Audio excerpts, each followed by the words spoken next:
Assalamualaikum warahmatullahi wabarakatuh. Saya di sini akan mempresentasikan tentang teori belajar, behaviorisme, konstruktivisme, dan kognitivisme. Yang pertama yaitu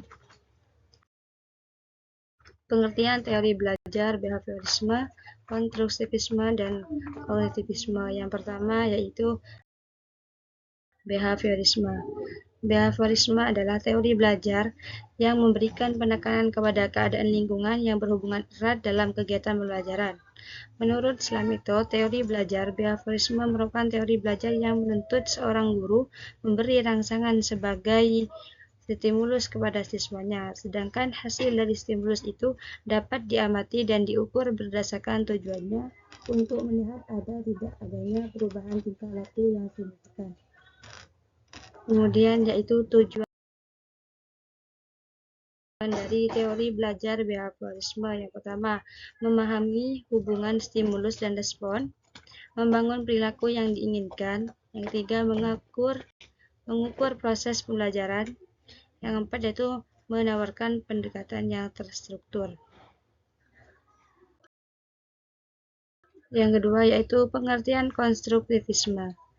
Konstruktivisme adalah teori belajar yang bisa memberikan kebebasan kepada peserta didik untuk lebih aktif belajar, menemukan sendiri kompetensi dan juga pengetahuannya untuk mengembangkan kemampuan yang telah ada di dalam dirinya, untuk kemudian diubah atau dimodifikasi oleh pendidik yang memfasilitasi, dengan cara merancang berbagai macam tugas, pertanyaan, ataupun tindakan lain yang memancing rasa penasaran peserta didik untuk menyelesaikannya. Kemudian tujuan dari teori belajar konstruktivisme yaitu ada 5 tujuan. Yang pertama, merangsang berpikir inovatif. Yang kedua, bisa meningkatkan pengetahuan. Yang ketiga, menemukan berbagai hal baru. Yang keempat, membentuk keahlian sesuai dengan kemampuan masing-masing. Yang kelima, yaitu mendorong untuk berpikir mandiri.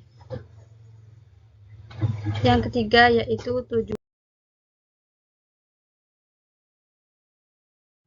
Yang ketiga, yaitu pengertian dari teori belajar kognitivisme, yang mana teori belajar kognitivisme ini lebih menekankan pada belajar merupakan suatu proses yang terjadi dalam akal pikiran manusia.